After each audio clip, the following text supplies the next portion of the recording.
بسم اللہ الرحمن الرحیم۔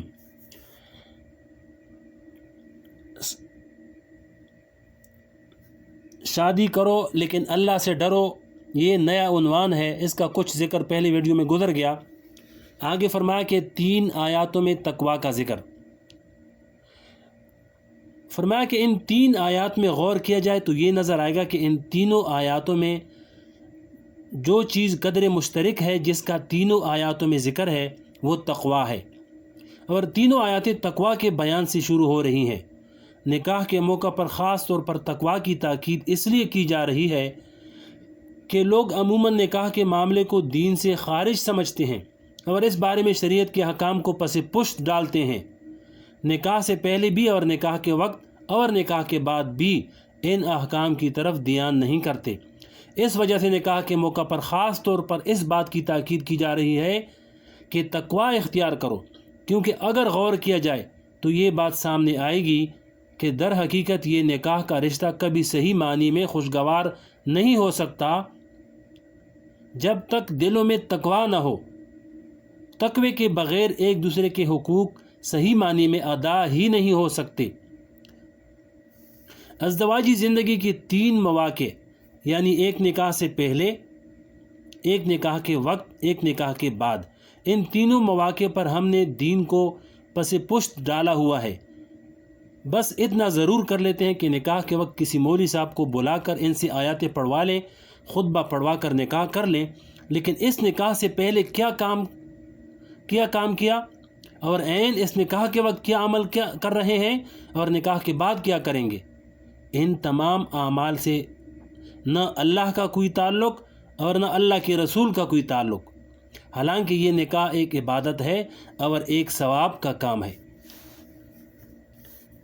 پھر اللہ تعالیٰ نے شریعت اسلامیہ میں نکاح کو اتنا آسان بنا دیا کہ اس سے زیادہ آسان کوئی دوسرا معاملہ نہیں ہو سکتا، اس لیے کہ جو دین اللہ تعالیٰ نے ہمیں عطا فرمایا ہے اس میں ہمارے نفسیات کی پوری رعایت ہے۔ یہ بات بالکل واضح ہے کہ اللہ تعالیٰ نے مرد کے دل میں عورت کی طرف اور عورت کے دل میں مرد کی طرف ایک کشش رکھی ہے۔ اس کشش کا نتیجہ یہ ہے کہ انسان کی فطرت یہ تقاضا کرتی ہے کہ زندگی مرد اور عورت دونوں کے باہمی اشتراک سے بسر ہو۔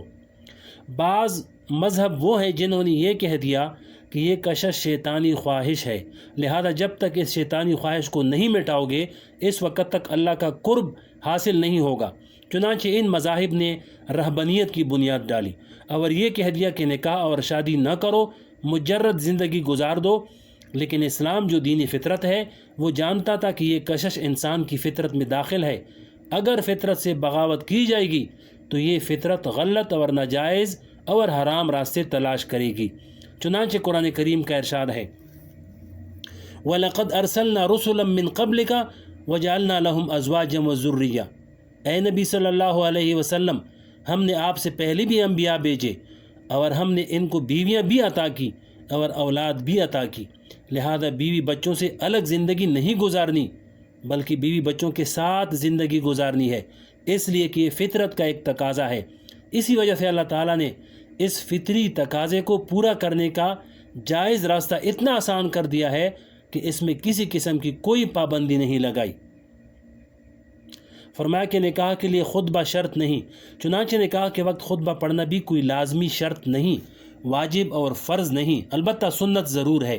اگر 2 مرد اور عورت بیٹھ کر ایجاب و قبول کر لیں اور 2 گواہ اس مجلس میں موجود ہوں، یا تو 2 مرد گواہ ہوں یا ایک مرد ہو اور 2 عورتیں بطور گواہ موجود ہوں، تو بس نکاح ہو گیا اور وہ دونوں ایک دوسرے کے لیے حلال ہو گئے۔ اللہ تعالیٰ نے اس نکاح کو اتنا آسان کر دیا تاکہ انسان کی جو فطری خواہش ہے اس کو پورا کرنے کا جائز راستہ اتنا آسان ہو جائے کہ اس میں کوئی دشواری نہ ہو۔ نکاح کے لیے نہ منگنی شرط ہے، نہ مہندی شرط ہے، نہ تقریب شرط ہے، نہ اجتماع شرط ہے، نہ کسی کو بلانا شرط ہے۔ آگے فرمایا کہ برکت والا نکاح۔ ایک حدیث میں حضور اقدس صلی اللہ علیہ وسلم نے ارشاد فرمایا کہ سب سے زیادہ برکت والا نکاح وہ ہے جس میں مشقت کم سے کم ہو، زیادہ مشقت نہ اٹھائی گئی ہو، بلکہ سادگی کے ساتھ بغیر کسی تکلیف کے نکاح کر لیا گیا ہو۔ ایسے نکاح میں اللہ تعالیٰ زیادہ برکت عطا فرماتے ہیں۔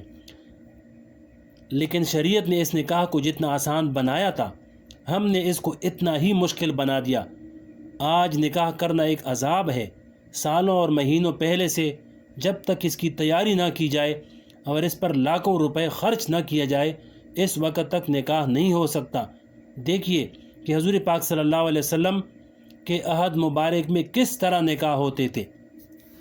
آگے فرمایا کہ سادگی سے نکاح کرنے کا ایک واقعہ یہ اگلے ویڈیو میں سنائیں گے، اس لیے آپ کو بتایا کہ یہ سارا ایک ہی ٹاپک ہے، ایک ہی عنوان ہے، اس کی ساری ویڈیو ضرور سنیں انشاءاللہ، بہت فائدہ ہوگا۔